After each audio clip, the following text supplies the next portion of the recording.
Hello मेरे प्यारे बच्चों, आज की यह वीडियो फिगर ऑफ स्पीच पर। फिगर ऑफ स्पीच मीन्स अलंकार। अलंकार कहें तो जैसा कि ऐसे नाम से ही पता हो रहा होगा कि यह जो है किसी चीज को अलंकृत करता है। अलंकार मीन्स होता है आभूषण, अलंकृत करने वाला। अलंकृत मतलब किसी चीज की शोभा बढ़ाने वाला। जैसे कि अभी मानिए आप लोग बहुत सारे ऐसे देखते होंगे मेकअप वाला सीन। जैसे कोई हीरोइन है या कोई मतलब ब्राइड है, दुल्हन, ये कितना मेकअप कर लेते हैं और मेकअप में आभूषण जितना पहन लें, जितनी ज्वेलरी पहन लें, उनकी खूबसूरती बढ़ जाती है। ठीक वैसे ही अलंकार होता है। अलंकार क्या करता है? शब्दों की या किसी सेंटेंस की शोभा बढ़ाता है, वाक्य की शोभा बढ़ाता है। उसका अर्थ बिल्कुल मतलब बोरिंग को ऐसे बनाता है जैसे कि मतलब वह आपको इंटरेस्टेड कर देता है। आप एक सिंपल सा एक वो सुनिए। जैसे एक लड़की है, अब उस लड़की की खूबसूरती को केवल कह सकते हैं कि उसके आंख और नाक बहुत सुंदर हैं, ठीक। लेकिन आप सोचिए गाना में कैसे गाया जाता है, कैसे? तेरी आंखें झुकी झुकी, तेरा चेहरा खिला खिला, बड़ी किस्मत वाला है वो प्यार तेरा जिसे मिला, छलकते गालों की लाली। अब यहाँ पर देखिए सिंपल सा, गालों की लाली को छलकते गालों की लाली, बड़ी वो सरमो हया वाली, होठ तेरे पूजा के फूल। यानी कि होठ की तुलना पूजा के फूल से की गई है। होठ तेरे पूजा के फूल, होठ तेरे पूजा के फूल से तू है सरमोहया वाली। ये इतना बहुत ही कितना खूबसूरती से कह दिया जाता है, यानी कि सुंदरता को। और अभी मतलब ऐसे बहुत सारे गाने हैं, आप लोग अच्छे से समझ सकते होंगे कितना आप गाना गा गा के बताए थे। फिर figure of speech. Figure of speech यानी कि अलंकार। जैसा a figure of speech is a word. Figure of speech एक शब्द है और फ्रेज या वाक्यांश है that divides from its literal, creative और एम्फैटिक इफेक्ट। ये क्या करता है कि किसी भी सेंटेंस को उस पर एम्फैटिक इफेक्ट बनाता है, यानी प्रभाव दिखाता है। Figure of speech is used to make a language spicy. Figure of speech क्या करता है? फिगर ऑफ स्पीच जो वर्ड है यानी जो सेंटेंस है उसको स्पाइसी बनाता है। स्पाइसी मीन्स मसालेदार। कहते हैं ना कि बातों में जो है वो मिर्च मसाला लगा के जोड़ के बोलना, ठीक। तो इसमें खूब बढ़िया से लच्छेदार बात करना, लच्छेदार बात करते हैं। और instead of saying something in plain और boring way, instead of saying something, कुछ कहना, इन प्लेन, प्लेन मीन्स एकदम सामान्य तरीके से, और बोरिंग वे, बोरिंग वे मतलब कि किसी को जैसे कोई पढ़ाता है, मतलब अभी हम ही पढ़ा रहे हैं और पढ़ाएं और बीच बीच में कुछ ना किसी को इंटरेस्ट दिया जाए तो वो बोर होता है। तो बोरिंग वे को छोड़कर उसको क्या करना है? इंटरेस्टिंग वे बनाने के लिए हमें प्रयोग करना होता है figure of speech. Figure of speech या अलंकार। It makes language colourful and interesting. यह भाषा को एक कलर देता है और उसको इंटरेस्टिंग बनाता है। अब आप देखिए figure of speech is used. फिर से figure of speech is used. Figure of speech का प्रयोग किया जाता है to make a language spicy. Language को स्पाइसी बनाने के लिए। स्पाइसी मीन्स मसालेदार, लच्छेदार। हम बातों को फेंक फेंक के करते हैं। जैसे आप लोगों ने सुना होगा वो कृष्ण जी ने सुदामा के जब पैर धुले थे, अब उस पैर को सिर्फ उन्होंने धुला ही था, थाली में पानी लेके धुला था, ठीक। लेकिन वहां पे लिखने वाले ने क्या खूब लिखा है कि पानी परात को हाथ छुयो नहीं, पानी परात को हाथ छुयो नहीं, नैनन के जल से पग धोए। यानी कि जो आंखों से आंसू गिर रहा है, सिर्फ उस आंसुओं से उन्होंने अपने मित्र सुदामा के पैरों को धो डाला। हमारे हिंदू प्रथा में, हमारे जो कल्चर है, उस कल्चर में ये है कि जब कोई मेहमान या अतिथि कोई भी आता है तो उसका पहले जो है औरतें या मतलब उसका कोई रिलेटिव जो जिसके घर आया है, यानी गोस्ट जो होता है, गोस्ट का क्या करता है, पैर जो है धुलता है। किस चीज से धुलता है? पानी से, पैर थाली में रख के। सेम काम सुदामा जी के साथ श्री कृष्ण जी ने किया था। पानी को परात में रख के उनका पैर धुल रहे थे, लेकिन उनके दुख को, मतलब उनके जो पैरों में बीमारियां फटी हुई हैं, उस बीमारियों को देखकर और उनके दीनहीन दशा को देखकर श्री कृष्ण ने जो आंसू धारा और जो दुख व्यक्त किया था, उस दुख की अभिव्यक्ति को कवि ने ऐसे प्रेरित करके बोला है, ऐसे बोला है जैसे कि लगता है कि हाँ सच में उन्होंने आंसुओं से ही उनके पैर धुले हैं।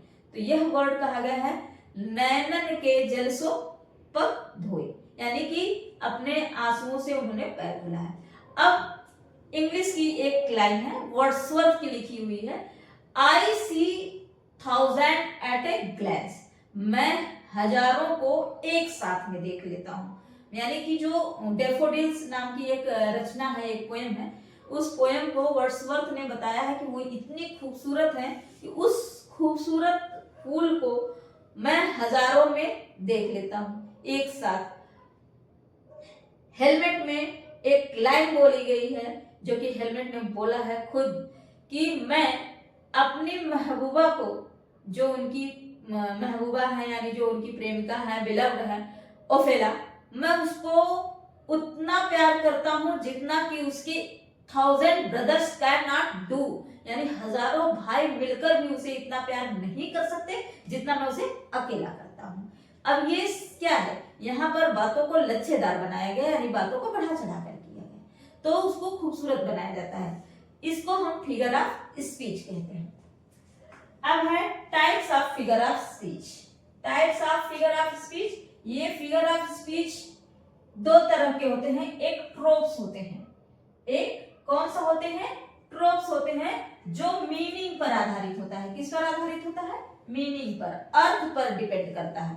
हिंदी में उसी को हम अर्थालंकार बोलते हैं। हिंदी में उसी को हम अर्थालंकार बोलते हैं, यानी कि डिपेंडेड ऑन मीनिंग। किसी भी शब्द को मीनिंग के आधार पर हम उसे चेंज करते हैं, ठीक है। और दूसरा है स्कीम्स। दूसरा क्या है? स्कीम्स, शब्दों के स्कीम के आधार पर। स्कीम मतलब क्या होता है? यानी कि हम उसको शब्द अलंकार कहते हैं। शब्द को, एक शब्द के बाद एक शब्द को कैसे रखा जाए। उदाहरण के तौर पर मैं आपको बताऊंगी, जैसे कि शब्द का क्या है, शब्दालंकार क्या है। जैसे एक वर्ड है, दमके दुतियां दुति दामिनी ज्यों किलके कलवाल विनोद करे। दमके द, दुतियां द, दमके दुतियां दुति दामिनी ज्यों किलके कलवाल विनोद करे। अब ये क्या है? एक शब्द के बाद एक शब्द को किस सीक्वेंस में रखा गया है कि सुनने वालों को बहुत ही खूबसूरत लगता है। रहीमदास की ऐसे ही एक कविता है, आप लोगों को याद होगा कि एक लाइन है, दुल्हन जो है, नई नवेली दुल्हन आई है घर में और वह अपने पति को, मतलब नई नवेली दुल्हन परिवार में सबको खाना परोस रही है, खिला रही है, कुछ कर रही है। और उस समय जो है, जो दुल्हा है यानी जो पति है, वह किस तरह से संकेत करके दुल्हन को बुलाना चाहता है, तो उसका एक बहुत ही सुंदर चित्रण, बहुत ही सुंदर वर्णन किया गया है। कहत नटत रिझत खिजत, कहत नटत रिझत खिजत, मिलत खिलत लजिया, भरे भुवन में करत है नैनन ही सो बात। यहाँ पर कहा गया है कि पहले वो कहता है इशारों में, फिर नाटक करता है कि मैं मतलब देख रहा हूं नहीं देख रहा हूं, रिझाता है उसको, खिझाता है, फिर मिलत खिलत। और इस बात से कि जब हम मिलेंगे, इस बात से ही उसके चेहरे पर एक अजीब सी मुस्कुराहट आती है, और मिलत खिलत लजियात, और इस बात से वो शर्माने लगता है। भरे भुवन में करत है नैनन ही सो बात, यानी आंखों ही आंखों में वो इशारा कर जाता है, आंखों ही आंखों में इशारा। अब एक और मैं आप लोगों को ऐसे ही बताऊंगी। एक है खड़क सिंह के खड़कने से खड़कती हैं खिड़कियां, और खिड़कियों के खड़कने से खड़कते हैं खड़क सिंह। सोचिए कितना बढ़िया। ख ख ख ख। चंदू के चाचा ने चंदू की चाची को चांदी के चम्मच से चटनी चटाया। ये तो आपका हिंदी का है, मैं इसलिए बता रही हूं ताकि समझने में आपको बहुत ही इजी हो जाए कि हम schema which play with word, जो कि शब्दों के साथ खेलते हैं। किसके साथ खेलते हैं? शब्दों के साथ। उसको हम कहते हैं स्कीम्स, फिगर ऑफ स्पीच। ठीक। और पहला है ट्रुप्स। ट्रुप्स मीन्स होता है जो कि शब्दों पर, which play with the meaning of words. ये किसके साथ खेलते हैं? यही है मीनिंग ऑफ वर्ड्स। ये मीनिंग ऑफ वर्ड्स के साथ खेलते हैं, और ये प्ले विथ वर्ड ऑर्डर, ये वर्ड ऑर्डर के साथ। जैसे मैंने अभी उदाहरण दिया आप लोगों को, चंदू के चाचा ने चंदू के चंदू की चाची को चांदी के चम्मच से चटनी चटाया। क्या है ये? हमारा शब्दों का सीक्वेंस है। ऐसे ही ये आपके एग्जाम्पल हैं। जैसे इसको हम आगे आपको बताएंगे कि किस तरह से ये scheme, play with scheme word में है।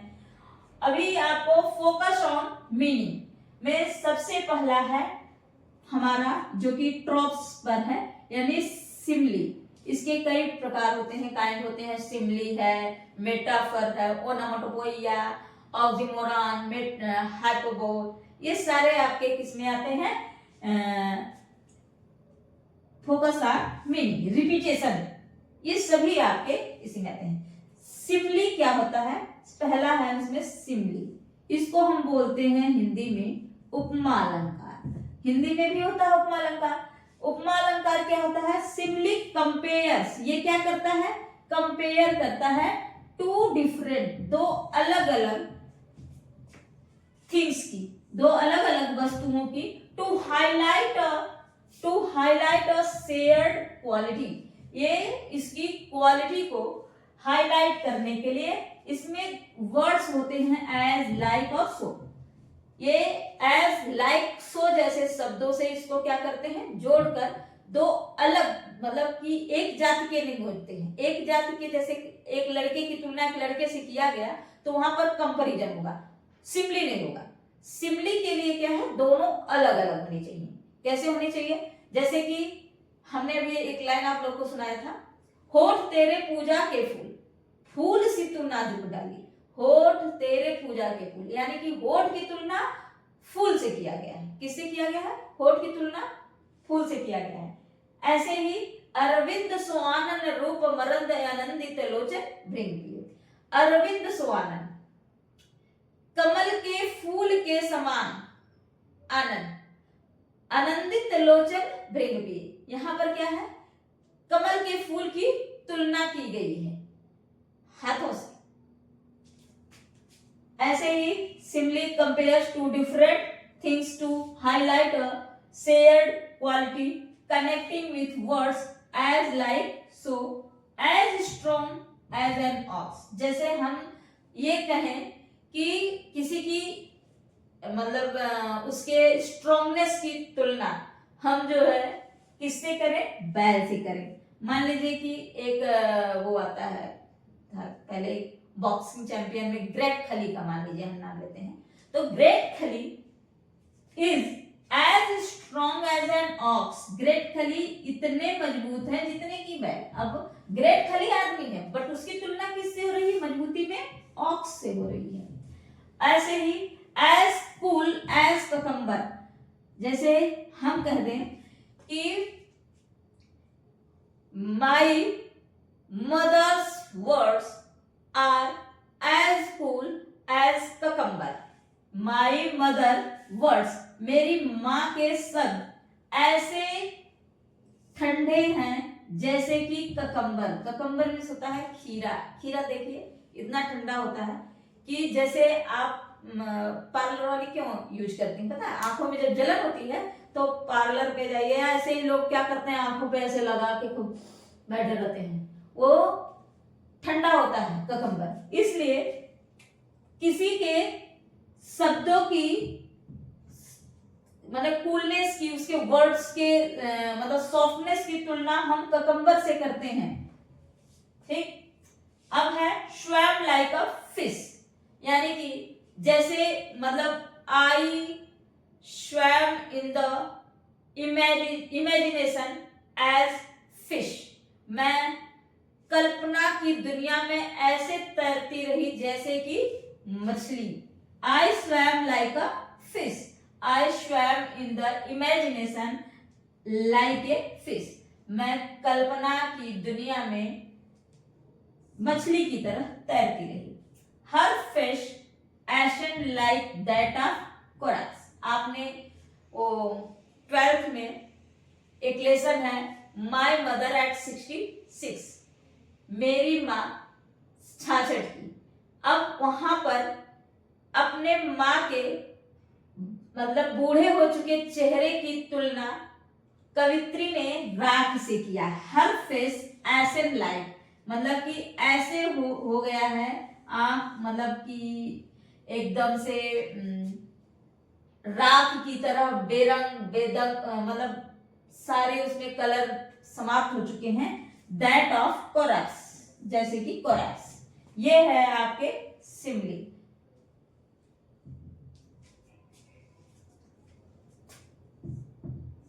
He is as soft as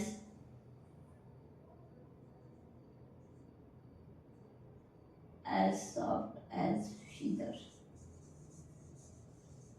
वह इतना कोमल है जितना कि फीदर। ये आपके सभी क्या हो गए हैं, सिमली। अभी मेटाफर।